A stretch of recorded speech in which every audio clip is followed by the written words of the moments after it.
ಕಾಟ ಅಂದಂಗೆ ಶುರು ಅದ. ಅದಕ್ಕಾಗಿ ಮಾತುಕತೆ ಇನ್ನೂ ಒಂದು ಹಂತಕ್ಕೆ ಬಂದಿಲ್ಲ.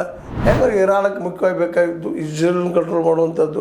ಇದೇ ಸುಸಂದರ್ಭ ಸಿಕ್ಕದ ಇರಾನಕ್ಕೆ ಹೇಗಾದ್ರೂ ಅವ್ರು ಕಂಟ್ರೋಲ್ ಮಾಡಬೇಕು, ಹಿಜ್ಬುಲ್ಲಾಗಳಿಗೆ ಒಂದು ಶಕ್ತಿಯನ್ನು ತಂದುಕೊಡ್ಬೇಕು ಅನ್ನುವಂಥದ್ದು. ಲೆಬನಾನದ ಹಿಜ್ಬುಲ್ಲಾಗಳಿಗೆ ಶಕ್ತಿ ಕೊಡಿಸ್ಬೇಕು, ಇಲ್ಲೇ ಮುಸ್ಲಿಂ ರಾಷ್ಟ್ರಗಳಿಗೆ ಬಲಿಷ್ಠತೆ ತರಬೇಕು ಅನ್ನೋಂಥದ್ದು.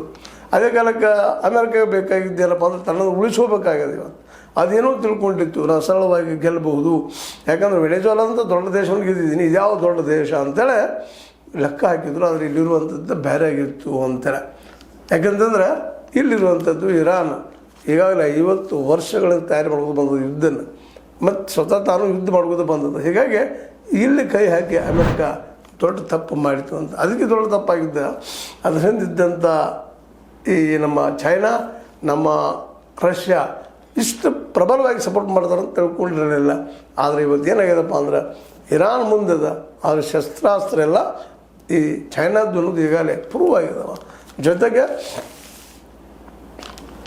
ನಮ್ಮ ರಷ್ಯಾ ಇದ್ದಿದ್ದು ಅಲ್ಲಿ ಟೆಕ್ನಾಲಜಿಗಳನ್ನ ಉಪಯೋಗಿಸ್ಕೊಂಡ ಅಮೆರಿಕ ಮತ್ತು ಇಸ್ರೇಲ್ಗಳ ಮೇಲೆ ಅವುಗಳ ಬಾಂಬ್ ತಯಾರಿಕೆ ಇರ್ಬೋದು, ಮತ್ತೇನಿರ್ಬೋದು, ದಾಳಿ ಇರ್ಬೋದು, ಅವುಗಳ ಮುನ್ಸೂಚನೆಯನ್ನು ಇರಾನ್ ಕೊಡುವುದರಿಂದ ಇವತ್ತು ಇರಾನ್ ಸಹಿತ ಸಮಬಲದಲ್ಲಿ ಬಂದು ನಿಲ್ಲುವಂಥದ್ದಾಗಿ ಹೋಗಿಬಿಡೋದು. ಇದು ಆಗಬೇಕಪ್ಪ ಅಂದ್ರೆ ಆಗಬೇಕು ಅಂತೇಳಿ ಇಂಥ ಸಂದರ್ಭದಲ್ಲೇ ಶಾಂತಿ ಮಾತುಕತೆ ಕರೆದಂಥ ನಮ್ಮ ಅಮೆರಿಕೆಯ ಏನಪ್ಪ ಅಂತಂದ್ರೆ ಈ ನಮ್ಮ ಟ್ರಂಪ್ ಅವರು ಇವತ್ತೇನು ಮಾಡ್ತಾಯಿದ್ದಾರಪ್ಪ ಸೋಷಲ್ ಮೀಡಿಯಾ ಟ್ರೂತಲ್ಲಿ ಬರ್ಕೊಳ್ತಾ ಇದ್ದಾರೆ.